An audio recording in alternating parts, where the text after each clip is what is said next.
A lo largo de una vida, una persona puede ver miles de aves sin darse cuenta. Gorriones en la acera, mirlos bajo los setos, palomas en el balcón, estorninos en los cables, carboneros que entran y salen de un comedero colgado junto a la ventana. Están ahí casi todos los días. A veces parecen formar parte del mobiliario del barrio, como la farola, el banco del patio o el árbol que roza la fachada. Pero hay una pregunta que aparece cuando uno se queda mirando un poco más de la cuenta. Si hay tantas aves alrededor, si viven expuestas al frío, al hambre, a los gatos, a los halcones, a los coches, a las noches largas, ¿por qué casi nunca vemos aves muertas? La mañana parece limpia, una calle tranquila después de la noche, un balcón vacío donde ayer se posaba siempre la misma paloma, una rama sin movimiento junto a la ventana. En el patio, tal vez, una sola pluma pegada al suelo húmedo. Nada más. Y aún así, algo ha pasado. Lo extraño no es que las aves desaparezcan. Lo extraño es que desaparezcan también. No hay misterio sobrenatural detrás de esto. Hay arbustos cerrados, tejados, sombras bajo los coches, muros, raíces, insectos, córvidos atentos y depredadores que trabajan cuando nosotros dormimos. Pero lo más inquietante empieza cuando entiendes que el patio nunca está tan quieto como parece. Por la mañana, el jardín parece el mismo de siempre. El suelo bajo el árbol está oscuro por la humedad. En el muro hay una urraca inmóvil, mirando hacia abajo. Un gorrión salta cerca de la puerta del garaje y luego se pierde entre las macetas. La persona que sale con prisa solo ve un patio normal. Quizá nota una pluma pequeña junto al desagüe, quizá no. La rama donde ayer cantaba un mirlo está vacía, pero una rama vacía no llama la atención. Hay que detenerse mucho para sentir que falta algo. Y ahí está el primer engaño. Creemos que si un ave muere cerca de casa, debería quedar a la vista, en medio del césped, sobre la acera, bajo el comedero. Pero casi nunca ocurre así. Las aves no viven en el centro de nuestra mirada.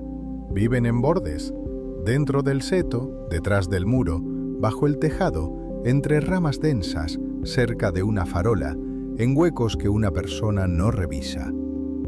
Incluso cuando las hemos visto durante semanas en el mismo balcón, su último movimiento puede llevarlas a un rincón que no miramos jamás. Y aquí muchos se equivocan. No vemos poco porque ocurra poco. Vemos poco porque llegamos cuando la escena ya se ha cerrado. El patio, el parque y la calle tranquila tienen capas. Nosotros caminamos por la capa visible. Las aves usan otra, más baja, más estrecha, más protegida. Por eso un jilguero puede desaparecer de un árbol conocido y no dejar más señal que un silencio raro a media mañana. No es magia, es posición, tamaño y tiempo. Y en el mundo de un ave pequeña, esos tres detalles lo cambian todo. Cuando un ave se debilita, no se queda esperando en una rama despejada como si quisiera ser encontrada. Un carbonero que ya no tiene fuerza para moverse con rapidez no busca la parte más visible del jardín, se mete hondo. Puede entrar en un arbusto de adelfa, en la hiedra que sube por una pared, en la hierba alta junto a una valla, en la sombra que queda debajo de un balcón. Desde fuera solo se ve verde oscuro, ramas cruzadas, tierra. Nada que avise. No es una decisión como la tomaría una persona. No hay un plan pensado ni una despedida. Es algo más antiguo y más rápido. Esconderse cuando el cuerpo falla. Un ave enferma o agotada llama la atención de todo lo que observa el patio. Un gato que cruza antes del amanecer, una corneja en el tejado, una urraca en el muro, incluso otros pájaros que se apartan de pronto. Para un gorrión, quedarse quieto en un lugar abierto puede ser el momento de mayor riesgo. Así que se va hacia lo cerrado, hacia lo incómodo para nosotros. Hay un detalle que casi nadie nota. Los lugares donde las aves se refugian son los mismos lugares que las personas evitan al limpiar o al mirar. La base espesa de un seto, el hueco entre dos macetas grandes, la canaleta del tejado, la parte trasera de un cobertizo. En esos espacios termina mucha más vida de la que imaginamos. Luego salimos al patio, vemos las baldosas barridas por el viento, la mesa de jardín, el comedero vacío, y pensamos que no ha ocurrido nada. Pero el ave no desapareció delante de nosotros. Se apartó antes, justo cuando ya no podía seguir actuando como si todo estuviera bien.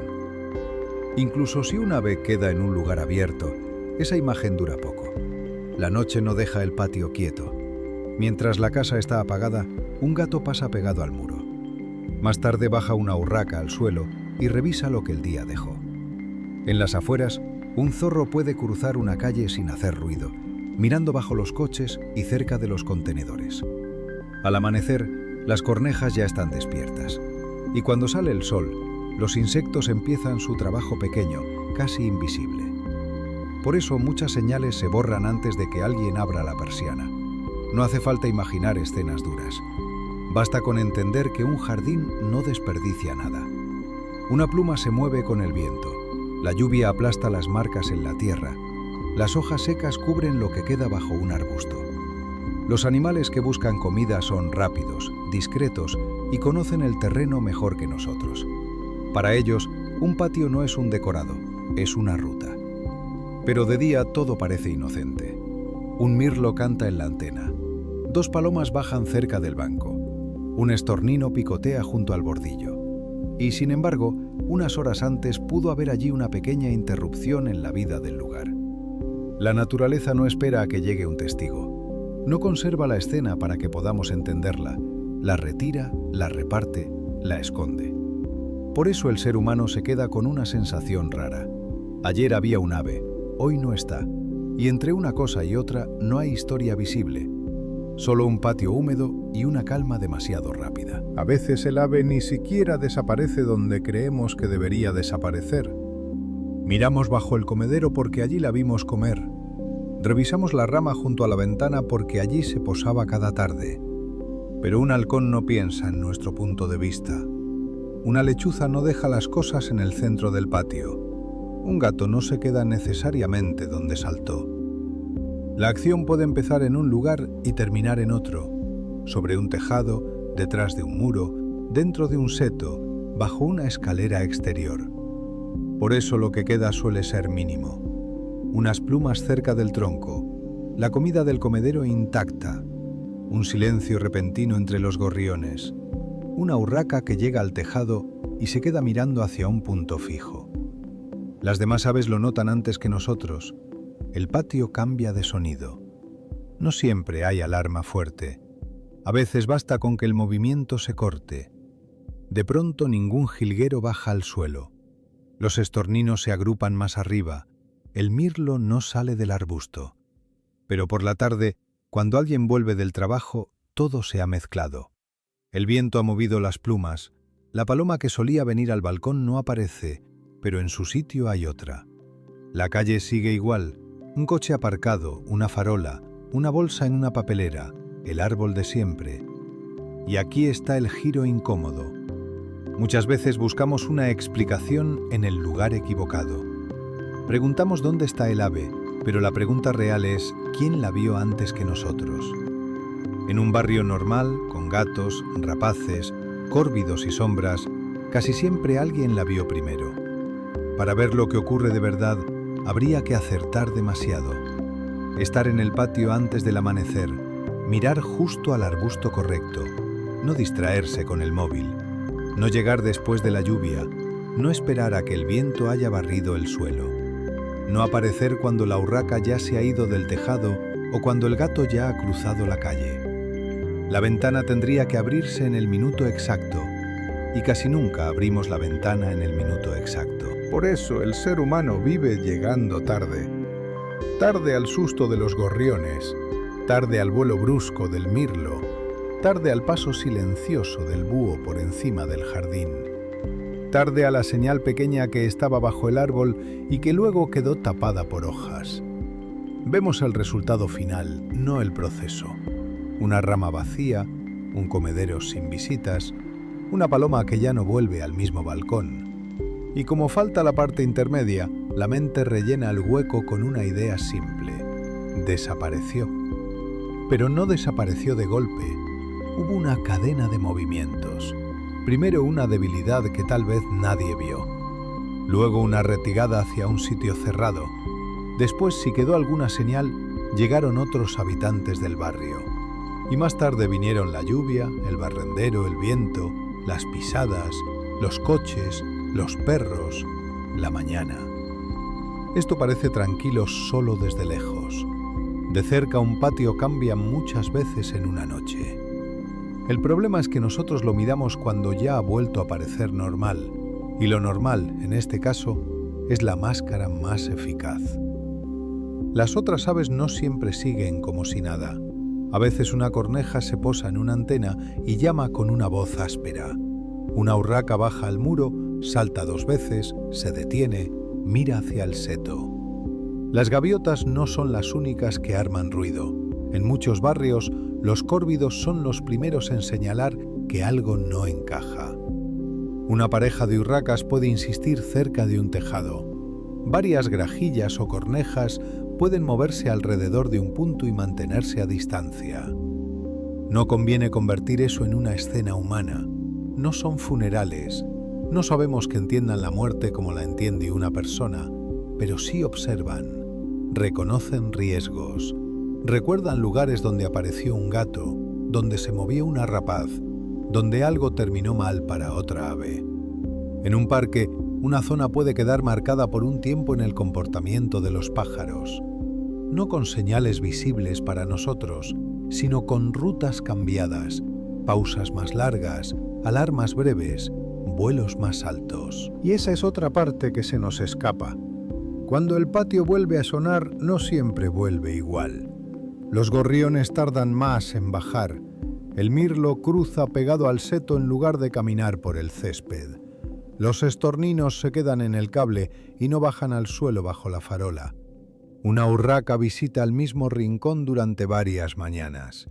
Desde la ventana todo parece un capricho de aves nerviosas, pero puede ser memoria práctica, no una historia contada con palabras, sino una modificación del mapa. Allí hubo peligro, mejor rodear. Las aves no se evaporan, aunque a veces lo padezca. No se marchan a un lugar secreto creado para que no las veamos. Lo que ocurre es más sobrio y por eso mismo más inquietante. Cuando una se debilita, suele retirarse hacia lo cerrado. Si queda expuesta, otros animales la encuentran rápido. Si hay señales, el viento, la lluvia, las hojas, los insectos y el movimiento del barrio las van borrando. El patio no guarda pruebas durante mucho tiempo, sigue funcionando, y eso cambia la forma de mirar una mañana cualquiera. La pluma pegada al suelo ya no parece solo una pluma. La rama vacía junto a la ventana tiene otro peso. El arbusto oscuro al lado del portal deja de ser un simple arbusto. Un gato cruzando antes del amanecer, una urraca en el tejado, una corneja que llama desde una antena, una paloma que no vuelve al balcón. Todo encaja en una vida paralela que ocurre al lado de casa, casi siempre fuera de nuestro horario. No hay que buscar terror donde hay naturaleza, pero tampoco hace falta suavizarlo. La vida del jardín es rápida, discreta y poco sentimental. Lo que nosotros llamamos desaparición suele ser una suma de instinto, hambre, refugio, oportunidad y tiempo. Por eso vemos miles de aves vivas y casi nunca vemos el final de ninguna.